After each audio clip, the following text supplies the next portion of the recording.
Good morning, boys and girls. Let us start. In the last two chapters, you have learned about the landforms and drainage of our country. So these are the two of the three basic elements that one learns about the natural environment of any area. In this chapter, you will learn about the third, that is the atmospheric conditions that prevail over our country. That is about climate. Okay, let me present.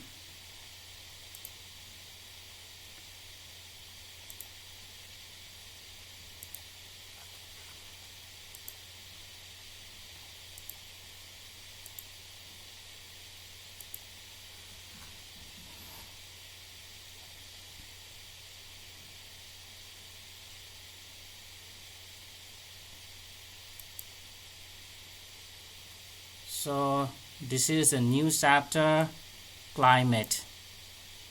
Now let us find what is climate and what is the main difference between climate and weather.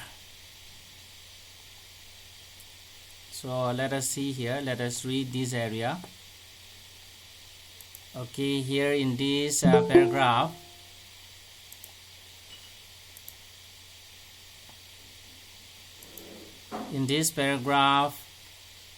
differences between climate and weather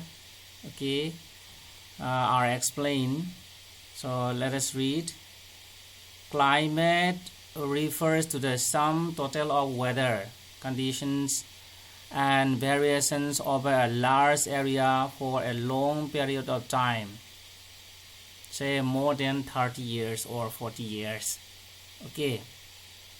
Climate refers to the sum total of weather conditions and variations over a large area for a long period of time. Here the period may be 30 or 40 years. Okay, that means climate is the generalized. Climate is the generalized weather conditions and the variations for a long period of time of a place. And whereas weather refers to the state of the atmosphere over an area at any point of time. So weather refers to the condition of the atmosphere, condition of the atmosphere over an area at any point of time. So for example, today in the morning, let us suppose, say there is sunshine. Then after say some hours, there may be cloudiness. Then in the afternoon, we may receive rainfall. So in this way, this sunshine, then cloudiness, rainfall, all these tell the state of atmosphere, the condition of atmosphere over an area at any point of time. This is what we call weather. And here another important point of difference between weather and the climate is given here.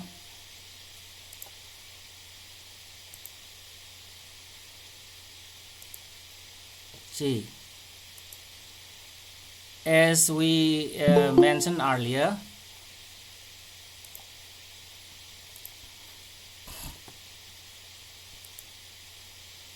weather conditions fluctuate very often, even within a day.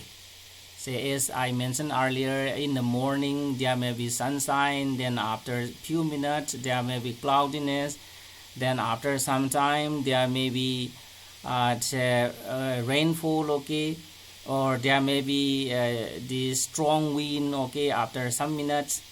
So in this way, these weather conditions fluctuate. change very often within hours and within a day.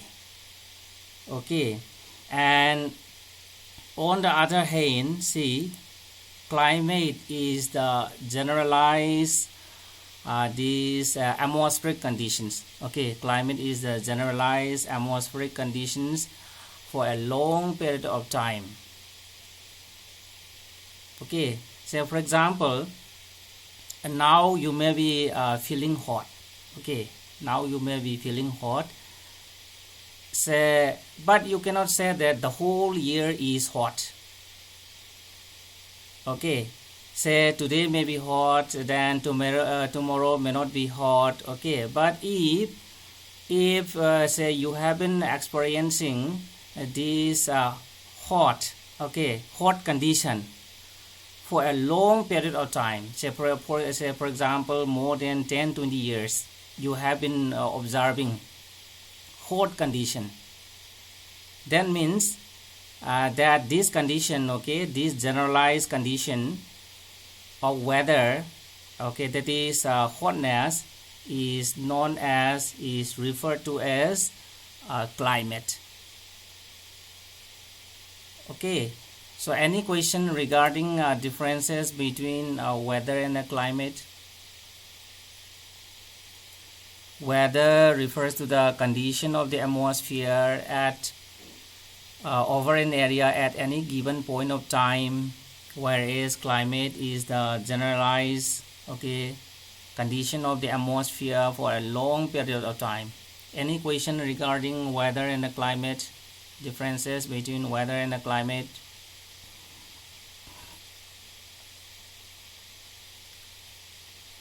One more point you have to know is that weather changes frequently.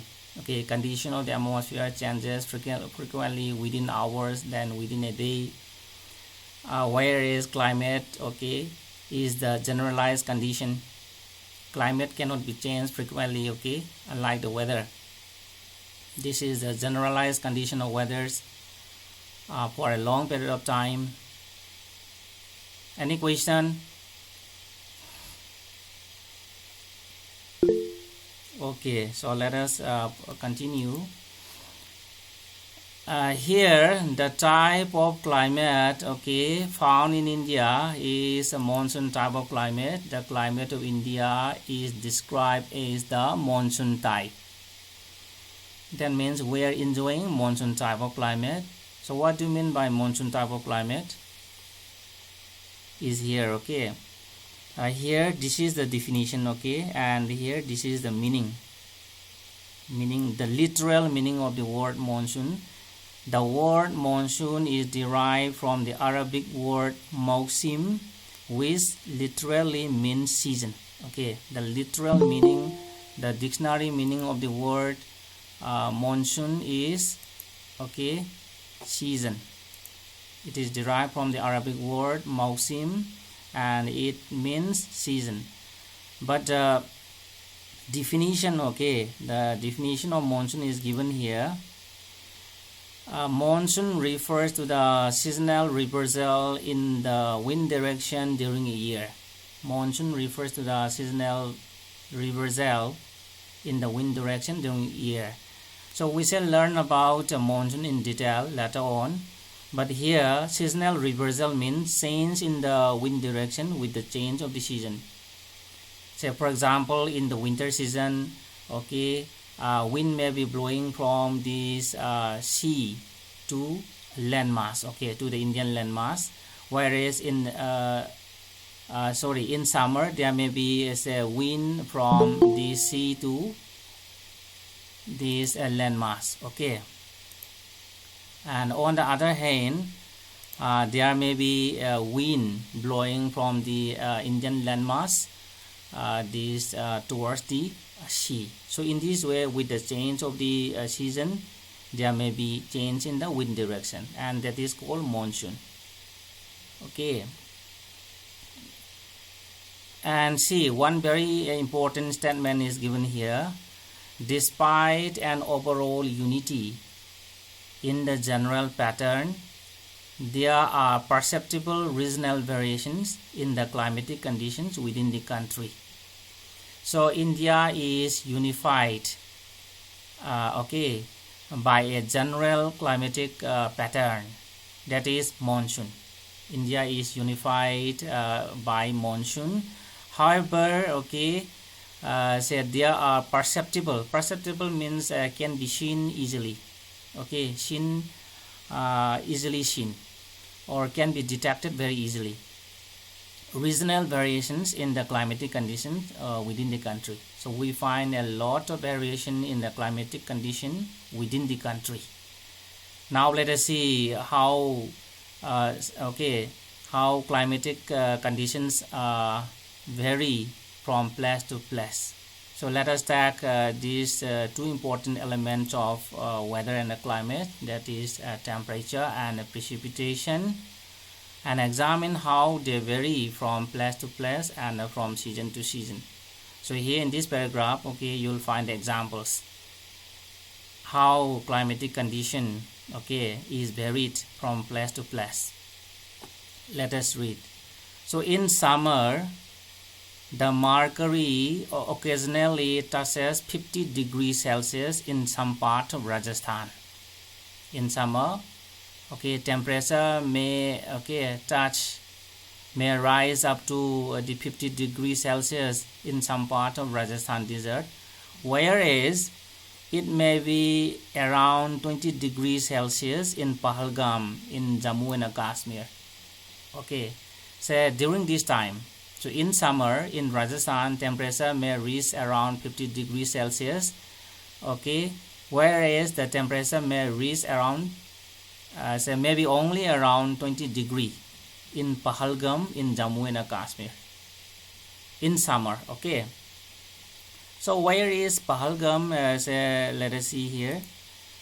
See, Pahalgam is here. Okay, so this is a part of India, that is Jammu and Kashmir and Ladakh. Okay, so here this is the Union Territory of Jammu and Kashmir, and Pahalgam is here. Okay, Pahalgam is in the Anantnag district of Jammu and Kashmir.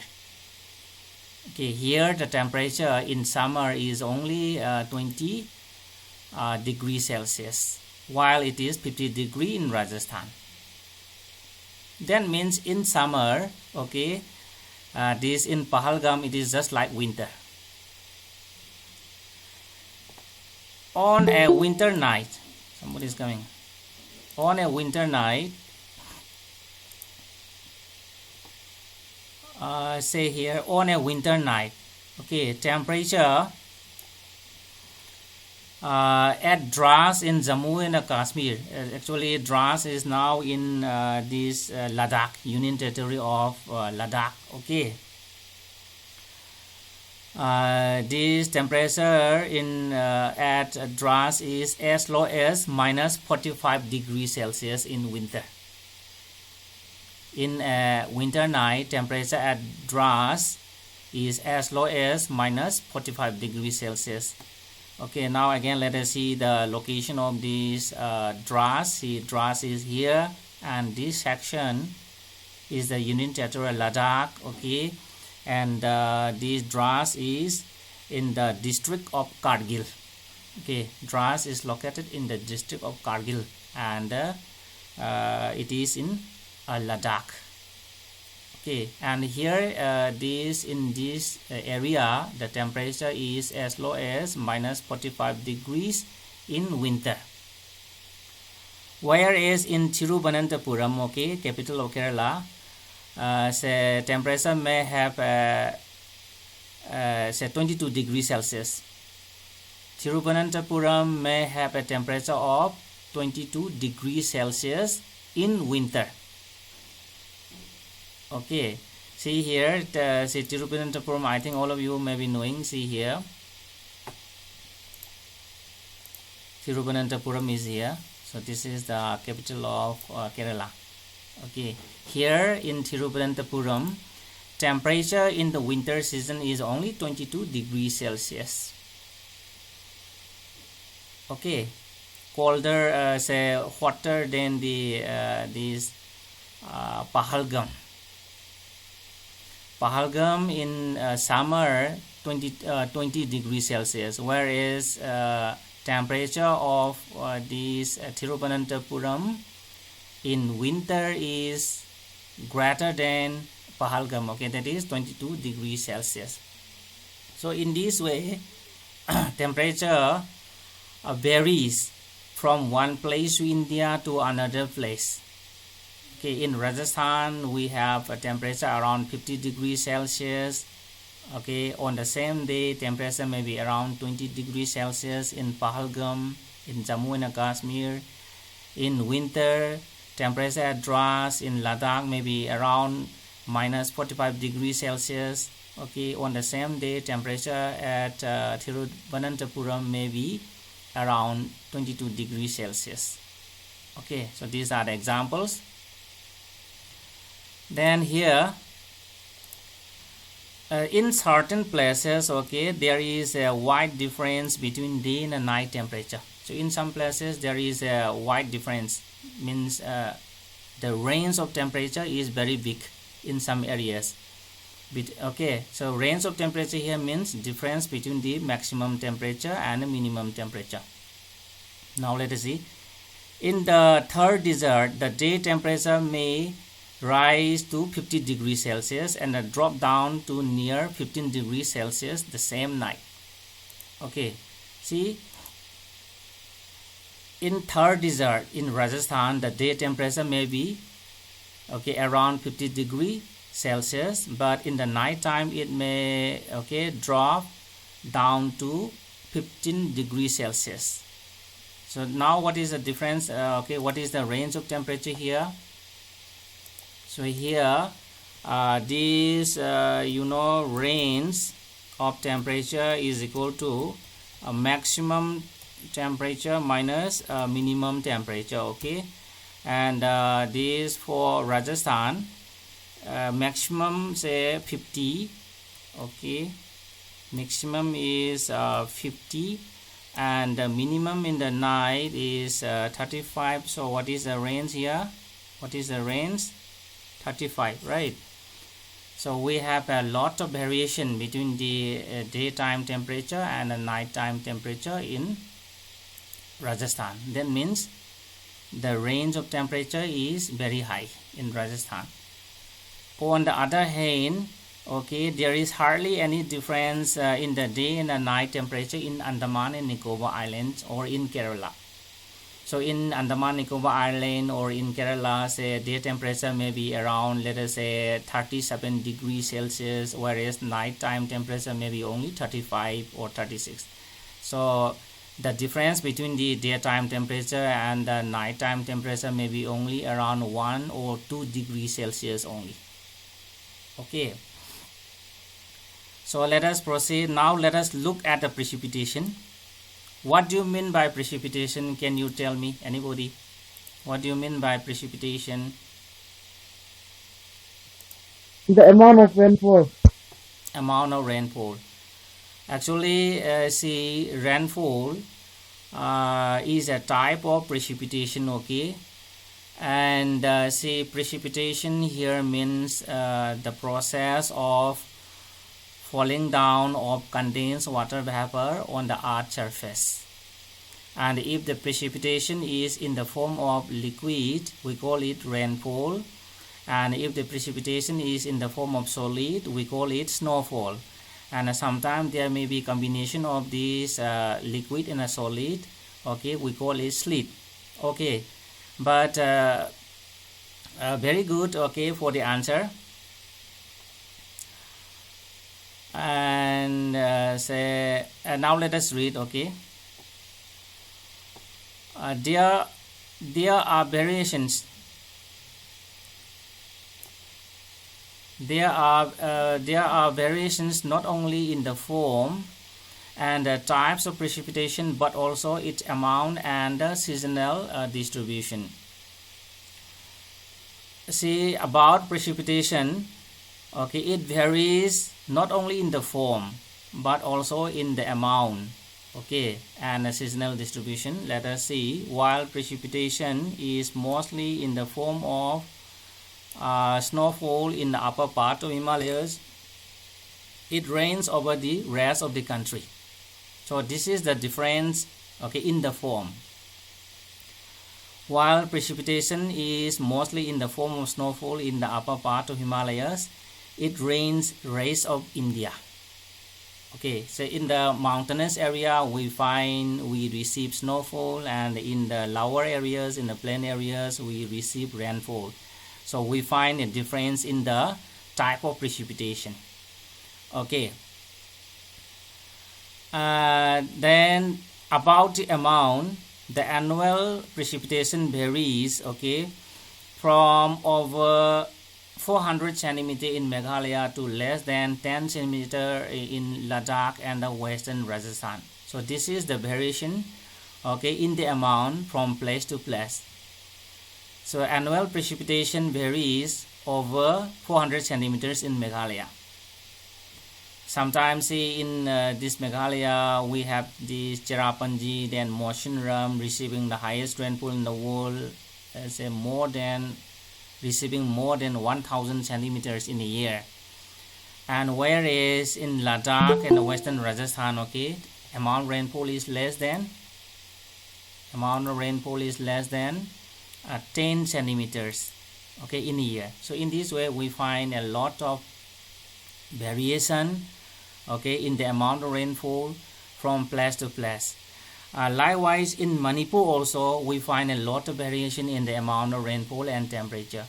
Say for example, Tamenglong district receives, okay, very heavy amount of rainfall, more than 400 centimeters of this rainfall in a year. Whereas in other places like Imphal we are receiving only 145 centimeters, in Churchandpur receiving around 180 centimeters, and likewise in Ukhrul also 185 centimeters in a year. So in this way we find a lot of variation in the amount of rainfall in Manipur. And regarding temperature also, see Ukhrul, a cold place, Mao, a cold place, okay, and even in the summer also temperature is very very low, okay, and whereas in the other parts we find a very high temperature. So in this way we find variations in the rainfall as well as in the temperature within Manipur also. Okay, so this is about the variations of the climatic conditions from place to place. Any question about this regional variation in the climatic conditions?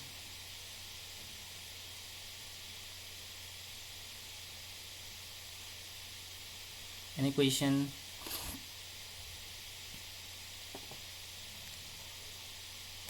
Nobody is responding. Shall we proceed? Yes, sir. Okay, then let us proceed if you are clear. Okay, here is a question. Okay, why the houses in Rajasthan have thick walls and flat roofs? Do you have some idea about it? Why the houses in Rajasthan have thick walls and flat roofs? In the previous a few minutes ago we learned about temperature condition of Rajasthan, then rainfall condition of Rajasthan. Can you tell me why the houses in Rajasthan have thick walls and flat roofs? See, as I told you earlier, okay, Rajasthan has a very low amount of rainfall, less than say 25 centimeters in a year. In some areas only 10 centimeters. So they can have these flat roofs since the amount of rainfall is very low. And at the same time Rajasthan is a very hot place, sometimes reaching up to 50 degrees Celsius. So in order to protect the heat, okay, they have these mud thick walls, maybe brick wall or maybe mud wall, okay, but they have very thick walls to protect the heat. Okay, then another question is here, why is it that the houses in Terai region and in Goa and Mangalore have sloping roofs? Do you have idea about it? See, Terai region is in the foothills of the Himalaya, receiving this heavy rainfall, okay. Likewise Goa, Mangalore, these are also in the western, okay, in the western part of India, that is along the sea coast, along the western sea coast, receiving this very heavy rainfall, and that is why they have sloping roofs, so that the rainwater can be drained away very easily. Okay, then another question is here, why houses in Assam are built on stilts? You know stilt?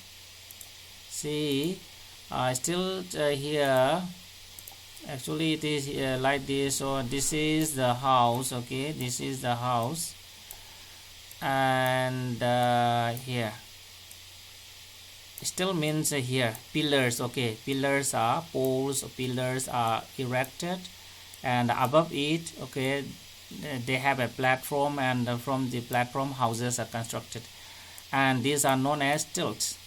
Okay, stilts.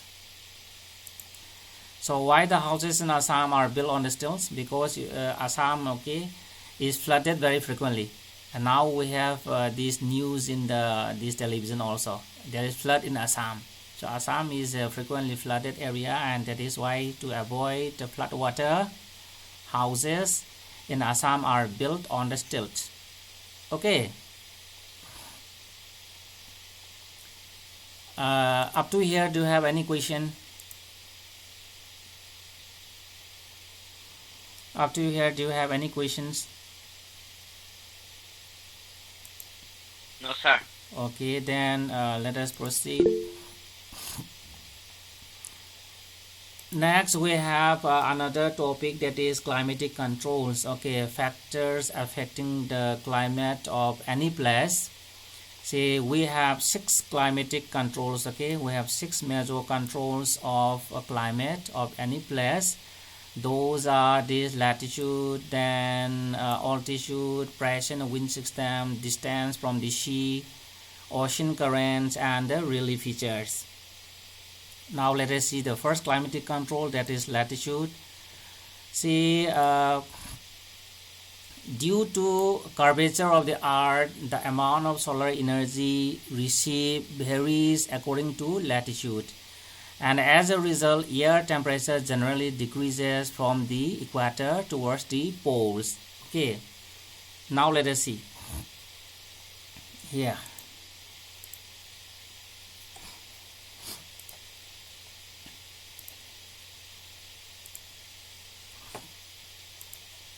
Let us say this is the earth, okay, and this is the equator, and this is other lines of this latitude, okay, and here also these are the other latitudes, lines of latitudes.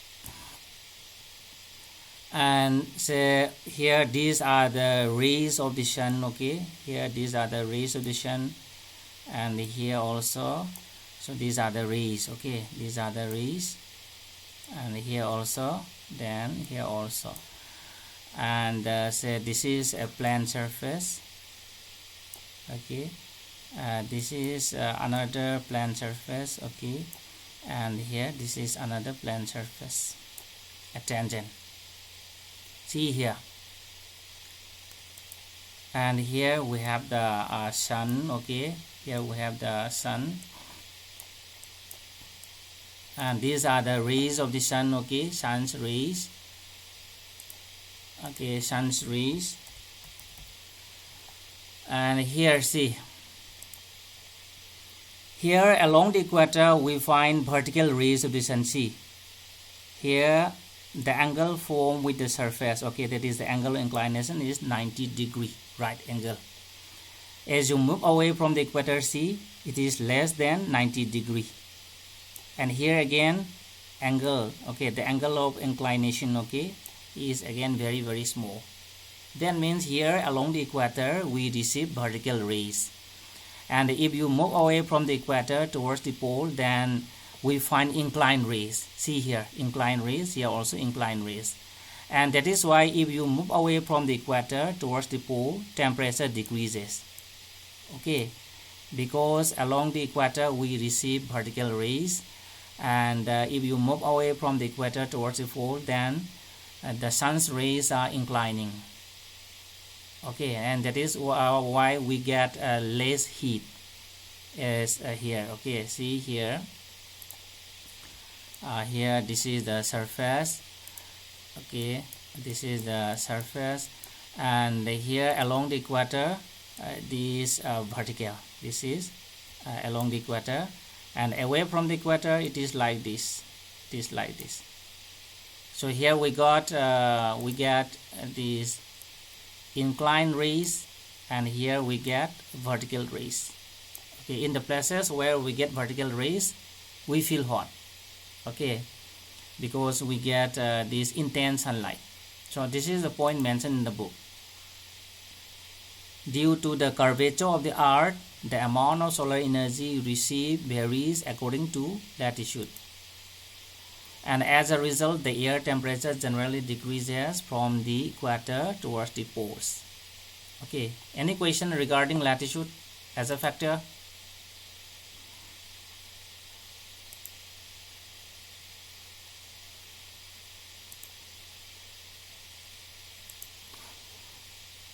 Next we have altitude. Okay, altitude means height of a place from the sea level. Okay, and about the altitude, let us see.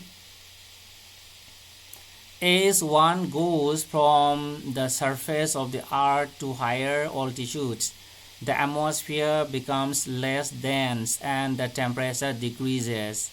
The hills are therefore cooler during the summers. As one goes from the surface of the earth to higher altitude, the atmosphere becomes less dense and the temperature decreases. Okay, see here. Here this is a high land, okay, and here we have low land. And see, atmosphere here, the air at the top of the mountain is a thin, okay, low density, and here we have this high density, okay, air. At the same time, this air at the top of the mountain contains less dust particle and less water vapor. You know, water vapor and dust particle, these are very good absorbers. Okay, these are very good absorbers of the this earth radiation. And since air at the top of the mountain or air at the higher places are thin, low density, and it contains less amount of dust particles and water vapor, so we find low temperature. Okay, we find low temperature at the top of the mountain, and we find high temperature, or we feel hot in the low lying areas. Okay, and that is why hills are therefore cooler during the summers, because air at the top of the hills, okay, is less dense. The density is low, is less dense, and it contains less water vapor and less dust particle. Whereas air in the low-lying area is denser, it contains more dust particles and water vapor, and hence we feel hot. Okay, that is the point mentioned here. Then another important this climatic control, we have pressure and the wind. Okay, the system of this pressure and wind of any area depend on the latitude and altitude of the place, and thus influence the temperature and the rainfall pattern. So in this regard, you have to bring, okay, the planetary pressure belt, okay, global pressure belt and a planetary wind system. So before that, say we may try to recollect our this memory. See here. Let us say this is the surface of the earth, okay, and here let us say we have high pressure here, and we have low pressure here, okay, low pressure here. And generally wind blows from high to low or low to high. Tell me. Wind blows from, anybody? Wind blows from High to low. yes, wind blows from high pressure areas to low pressure areas. Very good. Okay, wind blows from high pressure area to the low pressure areas. And about the rainfall, okay, so where there is low pressure system, there may be rainfall, because in the low pressure areas there may be rising up. Okay, there may be this rising air may be rising upwards, and when the air rises upwards, and there may be cloud formation and there may be rainfall, okay, in the places of these low pressure areas. And whereas in the case of high pressure areas, there is subsidence of the air. Okay, air is coming down from the sky, and that is why we feel hot also. And there is no rainfall in the case of these high pressure areas. So in this way, pressure system, okay, determines the wind system as well as the amount of this rainfall. Okay, wind blows from high to low, okay, is we discuss. And in the areas of this low pressure, we find rainfall. In the areas of this high pressure, okay, we find no rainfall. Okay, low pressure, that is, we find rainfall. And next we have another important control. Okay, this is distance from the sea.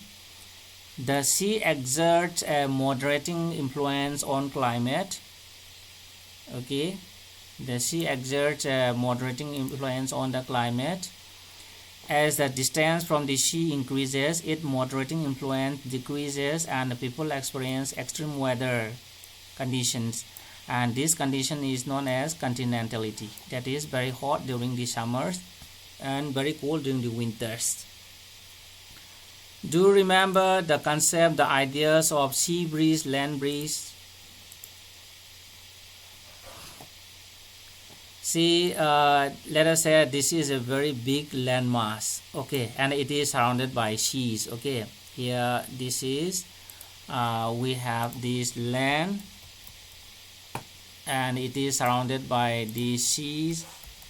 Okay, here also let us say we have sea, surrounded by sea. And see here, coastal areas, okay, places near the sea coast has a moderating influence, okay, of the sea water. See, we have this land breeze and the sea breeze. See, this is the sea breeze. Okay, this is the sea breeze blowing during the daytime, because during the daytime there will be low pressure over the land, and say high pressure over the sea, and that is why wind blows from sea to land, and that is called sea breeze. Whereas during the night time, okay, there may be this high pressure over the land and the low pressure over the sea, and that is why there will be a land breeze. And because of this land and the sea breezes, there will be moderating influence, okay, in the coastal areas. And here we find equable climate. Whereas in the center of the landmass, okay, as in the case of India, this Punjab, Haryana, Delhi area, so these are very far away from the sea, and hence the moderating influence of the sea is not found. And that is why here, okay, the places which are located at the center of the landmass, okay, will get this very high temperature in the summer and a very low temperature in the winter. And this condition is called continentality. Okay, this condition is, or the situation is known as continentality. Continentality, as mentioned here. Okay, see here, as the distance from the sea increases, its moderating influence decreases and people experience extreme weather. That means very hot during the summer and very cold during the winter, and this condition is known as continentality. Okay, and another important control is given here. These ocean currents along with the onshore winds, okay, affect the climate of coastal areas.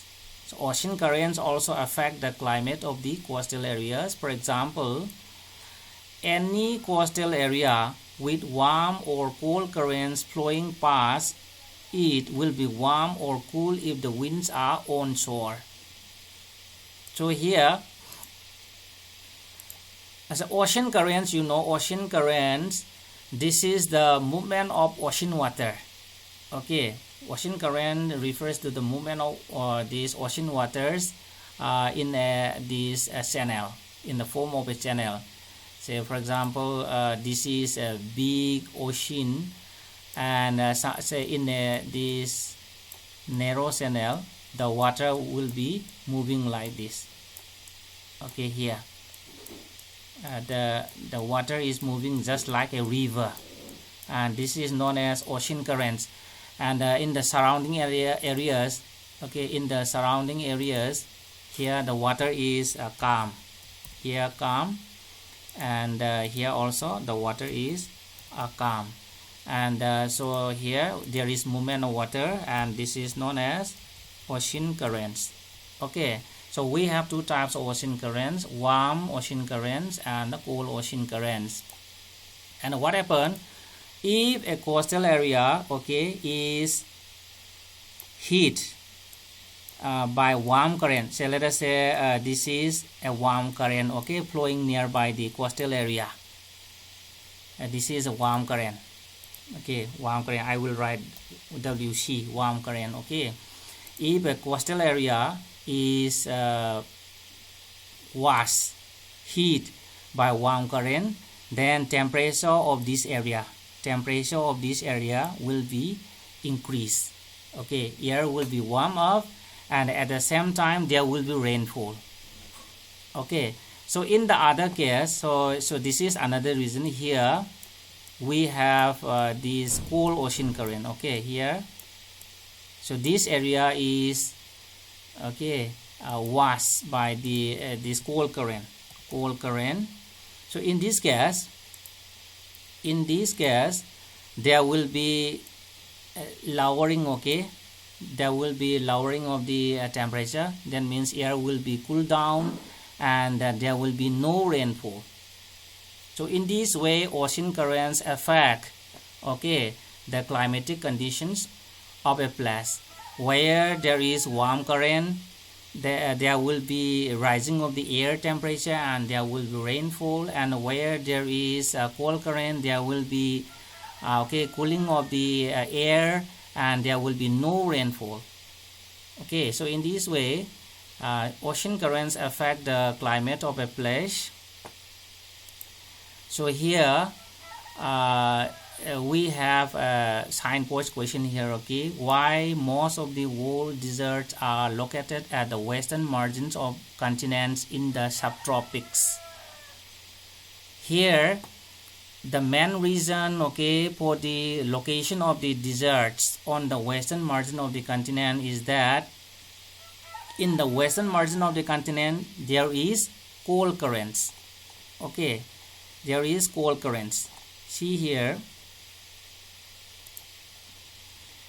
let us say this is a big continent. Okay, here this side is the western side, and this side is the eastern side. And in all the continents of the world, okay, in the western part of the all the continents of the world, there is cold current.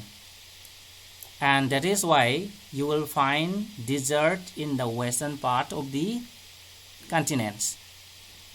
Okay, because these all the major deserts of the world are caused by the cold currents. Whenever there is cold currents, there will be desert, and that is why these western margins of the continents in the subtropics, okay, have deserts.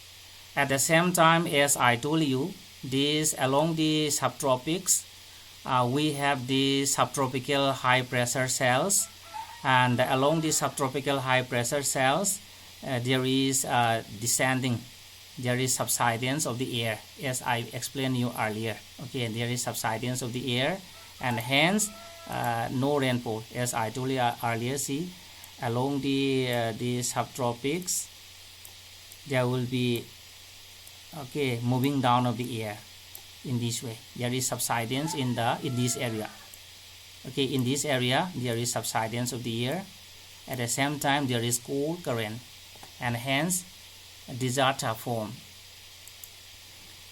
And the last one, okay, the last important climatic control is relief, and the relief also plays a major role in determining the climate of place. Say, for example, high mountains act as a barrier for the cold or hot winds. That means high mountains protect cold and or hot winds, okay, from a place, and they may also cause precipitation if they are high enough and lie in the path of the rain-bearing wind. See, this you might have learned earlier. Okay, see, let me open a new page. Let us say this is a very high this mountain range. Okay, this is very high mountain range, and there is a plain area, and here we have the sea. And see, sometimes say cold wind may be blowing from this side, and since the mountain is very high, this cold wind may not be able to reach here in this area. Okay, in this way either the hot wind or cold wind is protected by the high mountain. And on the other hand, see, from the coastal from the sea, rain-bearing wind may be blowing towards the this land mass. Okay, in this way. So this is the rain-bearing wind, and this rain-bearing wind is forced to rise up the slope of the mountain. Okay, in this way, up the slope of the mountain. And when the wind is forced to rise up the slope of the mountain, there will be cooling effect, and hence there will be cloud formation. Okay, and there will be heavy rainfall on this side of the mountain. And the side where there is heavy rainfall is known as what? Is known as windward side.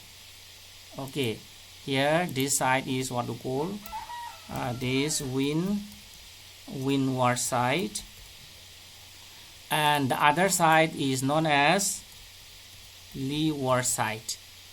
And this place where there is little rainfall is known as rain, okay, rain shadow area.